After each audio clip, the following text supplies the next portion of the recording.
Brother, I know why are you watching this. तुम यहां सिर्फ इसलिए नहीं हो कि तुमने रैंडमली इस वीडियो पे क्लिक कर दिया। यू आर वॉचिंग दिस क्योंकि तुम्हारा कट चुका है और तुम उसे डाइजेस्ट नहीं कर पा रहे हो। तुम्हारी समझ में नहीं आ रहा है कि तुम्हारे साथ ऐसा कैसे हो सकता है। तुम्हें लगता है तुम्हारी वाली तो स्पेशल थी, वो तुम्हारे साथ ऐसा कैसे कर सकती है, तुम्हारा कैसे कट सकता है। तुमने तो हर वो चुतिया पे किया था जो बॉलीवुड मूवी में बताया जाता है। तुमने हर वो पागलपन किया था जो रोमांटिक नॉवेल्स में लिखा होता है, जो लव सॉन्ग्स में गाया होता है। तो फिर तुम्हारे साथ ऐसा कैसे हो गया? तुम तो उसे उसके बेस्ट फ्रेंड के साथ ट्रिप पे जाने से भी नहीं रोकते थे। तुमने तो सिंपिंग की सारी हदें पार कर दी थी, फिर भी तुम्हारे साथ ऐसा कैसे हो गया? तुम इस चीज को डाइजेस्ट नहीं कर पा रहे हो। तुम्हें ऐसा लग रहा है जैसे किसी ने तुम्हारी चेस्ट में हाथ डाल के वो सब कुछ हिला दिया जो नहीं हिलाना चाहिए था। मैं तुमसे ये नहीं कहूंगा कि ये हर्ट नहीं कर रहा होगा। It hurts, I know it hurts. लेकिन मैं यहां तुम्हें सहानुभूति देने नहीं आया हूं। मैं यहां तुम्हें झूठी होप देने नहीं आया हूं कि सब कुछ ठीक हो जाएगा और वो वापस आ जाएगी और सच्चा प्यार कभी व्यर्थ नहीं जाता। बुलशिट। तुम्हें स्वीकार करना होगा कि तुम्हारा कट चुका है, क्योंकि मैं तुम्हें इस पेन के बारे में वो बात बताने आया हूं जो तुम्हें कोई और नहीं बताएगा, और मुझे भी नहीं बताई थी जब मुझे इसकी सबसे ज्यादा जरूरत थी।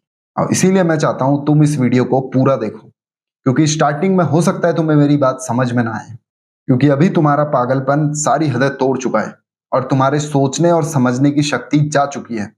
माई heartbreaks are some of the best thing that ever happen to me. काश ऐसा दोबारा हो सकता। हालांकि मुझे पता है कि ऐसा नहीं हो सकता। मेरा दिल अब नहीं टूट सकता, क्योंकि इसे तोड़ने के लिए फिजिक्स के लॉस को बदलना होगा, जो कि पूरी तरह से इम्पॉसिबल है। क्योंकि मैंने अपने हार्ट को क्वांटम फिजिक्स के जरिए इस यूनिवर्स के साथ इंटेंगल कर दिया है और अब वो एक्सपेंड कर रहा है, इसीलिए उसे तोड़ना नामुमकिन है। बिकॉज आई एम अ गोट। लेकिन हार्ट ब्रेक फिजिकल पेन की तरह नहीं होता है कि तुम्हें पता हो कि अब तुम्हारी हड्डी जुड़ जाएगी कुछ समय में। यह अचानक से आता है, यह एम्बुश करता है। सुबह 7 बजे जब कोई गाना बजता है और अचानक से वो गाना तुम्हें उसकी याद दिला देता है। जब डिनर टेबल पे कोई हंसता है और वो हंसी तुम्हें उसकी याद दिला देती है। जब कोई ऐसी बात होती है और तुम सोचते हो कि ये बात तो मुझे उसे बतानी चाहिए, लेकिन अचानक से तुम्हें याद आता है कि अब तुम उसे कुछ नहीं बता सकते। और मैं किसी भी चीज को मिनिमाइज नहीं कर रहा हूं। I am saying I know what it is. I have been in it and that's why I can tell you what I found on the other side. इसलिए पहली बात समझ लेने की यह है कि हार्ट ब्रेक सक्स, लेकिन तुम्हें इससे डील करना होगा ना चाहते हुए भी। और उसके लिए तुम्हें समझना होगा फ्रेमवर्क को, इमोशनली नहीं बल्कि उसके स्ट्रक्चर को, कि हार्ट ब्रेक है क्या। क्योंकि मेरा मानना है कि हार्ट ब्रेक कैटलिस्ट की तरह काम करता है। केमिस्ट्री में कैटलिस्ट जैसे किसी रिएक्शन के आउटकम को बदलता नहीं है। जो रिजल्ट उसके बिना आता, उसके होने पर भी सेम रिजल्ट आता है। उसका काम बस इतना होता है कि वो रिएक्शन को एक्सेलरेट कर देता है। जो रिजल्ट वैसे भी आने वाला था वो जल्दी आ जाता है। जो रिएक्शन 10 घंटे लगाने वाली थी वो 2 घंटे में हो जाती है। और अब इसे लोगों पे अप्लाई करो, क्योंकि मैंने खुद देखा है अपनी आंखों से, enough times to be certain. मेरे पास इतने लोगों के एग्जाम्पल्स हैं कि मैं भरोसे से कह सकता हूं कि जो आदमी हार्ट ब्रेक के बाद डिस्ट्रक्शन की तरफ जाता है, दारू और नशे की तरफ जाता है, जो डिप्रेस्ड और मिजरेबल हो जाता है, जो खुद को बर्बाद करके अंधा हो जाता है, वो उस आदमी ने वैसे भी होना था। डिस्ट्रक्शन हार्ट ब्रेक ने नहीं किया, बल्कि डिस्ट्रक्शन उसके अंदर ही था। In his avoidance, in his lack of discipline, in his weakness, जिसका सामना उसने आज तक नहीं किया था। हार्ट ब्रेक ने सिर्फ उसे रिवील कर दिया फास्टर। और जो आदमी हार्ट ब्रेक के बाद खुद को बिल्ड करता है, वो गोज टू द जिम, जो अपने स्किल्स बेटर करता है, जो अपने फाइनेंसेस बेटर करता है, जो अपनी लाइफ को सीरियसली लेने लगता है, वो आदमी वैसे भी ग्रेटनेस की तरफ ही जा रहा था। पोटेंशियल उसके अंदर ही था। The drive was already there, buried under comfort, under relationship. जो रीजंस उसे थामे हुए थे, उसे रोके हुए थे, हार्ट ब्रेक उन्हें रिमूव कर देता है। और जो ग्रेटनेस उसके अंदर छुपी हुई थी वो बाहर आ जाती है। तो ये कोई कंफर्टिंग आइडिया नहीं है। हार्ट ब्रेक ना ही तुम्हें बनाता है और ना ही तुम्हें तोड़ता है, ये सिर्फ तुम्हें रिवील करता है। ये रिवील करता है कि जब प्रेशर हिट करता है तो अंदर से क्या बाहर आता है। ये सुनने में अजीब लग सकता है, लेकिन ये यूजफुल है, क्योंकि जो अंदर से बाहर आता है अगर वो तुम्हें पसंद नहीं है तो तुम उसे बदल सकते हो। तो तुमने हार्ट ब्रेक की केमिस्ट्री तो समझ ली, अब थोड़ी फिजिक्स समझ लो। First law of thermodynamics, energy can neither be created nor be destroyed. उसे तुम सिर्फ एक फॉर्म से दूसरी फॉर्म में कन्वर्ट कर सकते हो। And heartbreak is a form of energy, just like any other emotions, concentrated, raw, जो निकलने के लिए रास्ता देख रही है। The grief, the anger, the chest tightness, सुबह 3 बजे वो obsessive thought, inability to eat और स्लीप, ये सब कमजोरी नहीं है, ये एनर्जी है जो तुम्हारा सिस्टम ट्रांसफॉर्म कर रहा है in response to a significant event. और क्योंकि एनर्जी को डिस्ट्रॉय नहीं कर सकते तो वो कहीं तो जाएगी। कहां?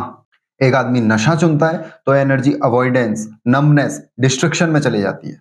एक आदमी जिम जाता है तो ये मसल्स में, डिसिप्लिन में ट्रांसफॉर्म हो जाती है। एक आदमी बुक्स पढ़ता है तो ये नॉलेज में, स्किल्स में ट्रांसफॉर्म हो जाती है। Same pain, same energy, completely different destination. और अब जो मैं तुम्हें बताने जा रहा हूं ये तुम्हें अभी समझ में नहीं आएगा, लेकिन फिर भी मेरी बात को याद रखना कि सिर्फ हार्ट ब्रेक ही नहीं, हर वो बुरी चीज जो तुम्हारे साथ हुई है उसने तुम्हारी टाइमलाइन पे एक निशान छोड़ दिया है।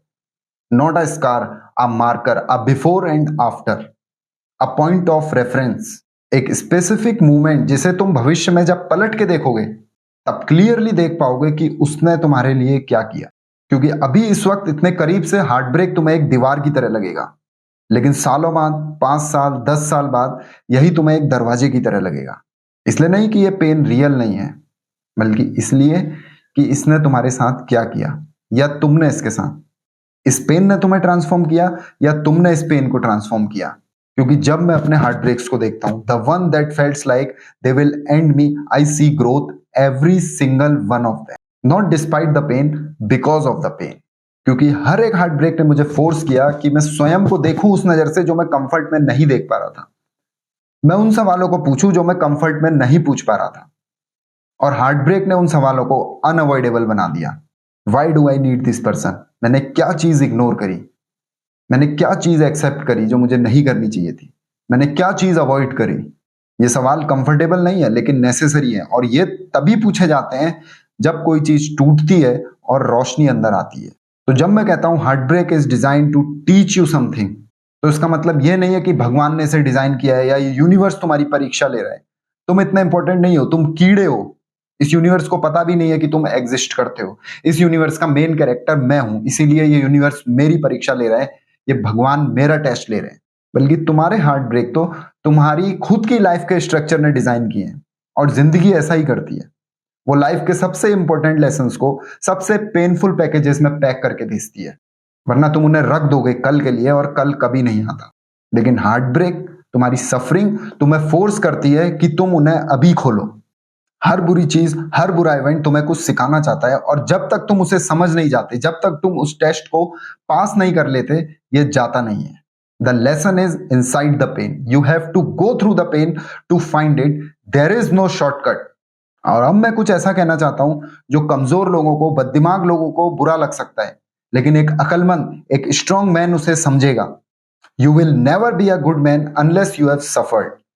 पनिशमेंट के लिए या इसलिए नहीं कि सफरिंग जरूरी है, बल्कि जो क्वालिटीज एक आदमी को ग्रेट बनाती हैं, दिखावे के लिए या किस्से कहानियां सुनाने के लिए नहीं, genuinely great, are forged in difficulty. Empathy is forged in pain. दूसरे के दर्द को समझने की क्षमता दर्द सह के ही आती है। तुम तब तक दूसरे के दर्द को नहीं समझ सकते जब तक तुम खुद उससे ना गुजरो।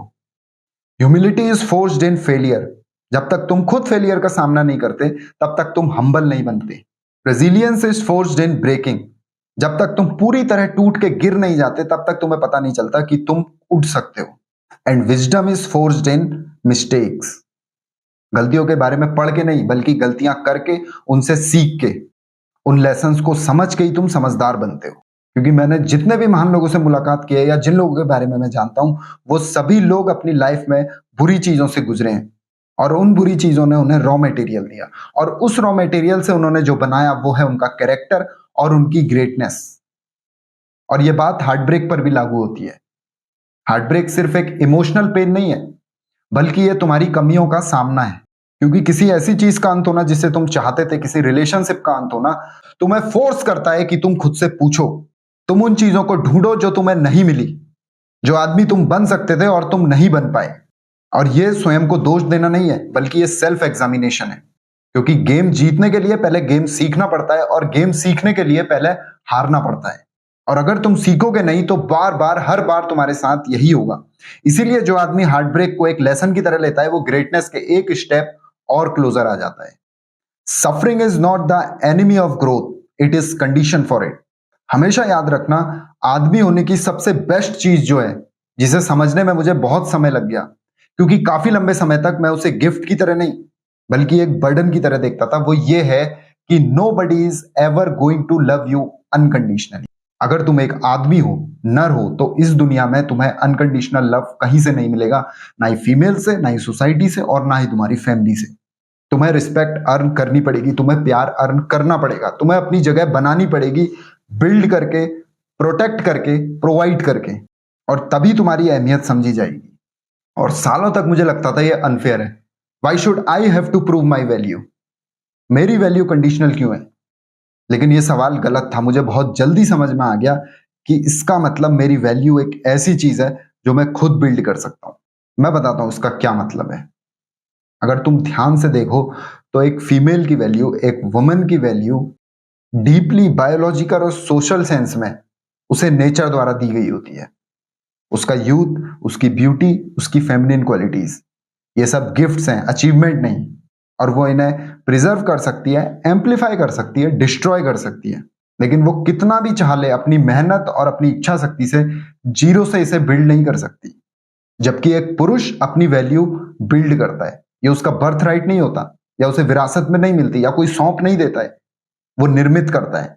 तुम्हारी फिजिकल स्ट्रेंथ ट्रेनिंग द्वारा निर्मित होती है, तुम्हारी फाइनेंशियल कैपेबिलिटीज स्किल और नॉलेज द्वारा निर्मित होती है, तुम्हारा कैरेक्टर उन चॉइसेस द्वारा निर्मित होता है जो तुम कठिन परिस्थितियों में लेते हो, तुम्हारी नॉलेज बार बार फेल होने और गलतियों से सीखने से निर्मित होती है, और तुम्हारी रेपुटेशन कंसिस्टेंसी और इस बात से निर्मित होती है कि जो तुम बोलते हो वो तुम करके दिखाते हो। और अब इस बात को जरा गहराई से सोचो। जब कोई रिलेशनशिप खत्म होती है, जब कोई तुम्हें छोड़ के जाती है, जब कोई तुम्हारा काट के जाती है, तो तुम इसे समझ नहीं पाते। तुम्हें लगता है तुम्हारी अहमियत खत्म हो गई है, तुम्हें लगता है तुम्हारा कुछ खो गया है, तुम्हारा कुछ छीन लिया गया है। पर असल में तुमसे कुछ भी नहीं छीना गया, तुम्हारी कोई भी चीज नहीं गई है, बल्कि तुमने पाया है। क्योंकि तुम्हारी स्ट्रेंथ अभी भी है, तुम्हारी स्किल्स अभी भी है, तुम्हारा डिसिप्लिन तुम्हारे पास ही है, तुम्हारा कैरेक्टर तुम्हारे पास ही है, बल्कि तुम्हें तो मिला है। तुमने पाया है clarity, energy, the burning necessity to build. और जिस भी इंसान ने खुद को बनाया वो उस समय ना सही, लेकिन बाद में जरूर ये बात मानेगा कि हार्ट ब्रेक उसकी लाइफ का सबसे प्रोडक्टिव फेज था। इसलिए नहीं कि ये मजेदार बात है, बल्कि इसलिए क्योंकि उस आदमी ने उस रॉ, पेनफुल और अनडिनाइबल एनर्जी को बिल्ड करने में लगा दिया। और एक मर्द होने की सबसे खूबसूरत बात यह है कि तुम स्वयं स्वयं को बनाते हो, कोई और तुम्हारे लिए ये नहीं करता। और एक बार जब तुम खुद को बना लेते हो तो तुमसे ये कोई नहीं छीन सकता। You are the architect of yourself. तो ये तुम करोगे कैसे? 5 सिंपल स्टेप्स। पहला है फील इट फुली। तुम्हारा मन करेगा ये जल्दी से चला जाए, लेकिन ऐसा करना नहीं है, क्योंकि तुम उस पेन से कुछ नहीं सीखते जिससे तुम भागते हो, बल्कि तुम उस पेन से सीखते हो जिसका तुम सामना करते हो। सेकंड है remove the distraction from the वोन। उसे ब्लॉक कर दो, सारी बातें बंद कर दो, बिल्कुल कट ऑफ। क्योंकि अगर तुम जख्म को बार बार छेड़ोगे तो वो नासूर बन जाएगा और कभी ठीक नहीं हो पाएगा। तीसरा है पिक अप योर बॉडी। अपनी गेंद उठाओ और तुम जो भी करो सबसे पहले अपनी फिजिकलिटी को चुनो। जिम जाओ, रनिंग करो, एमएमए करो, जो भी करो, क्योंकि शरीर उन चीजों को ठीक कर देता है जिसे मन अभी समझ भी नहीं पा रहा है।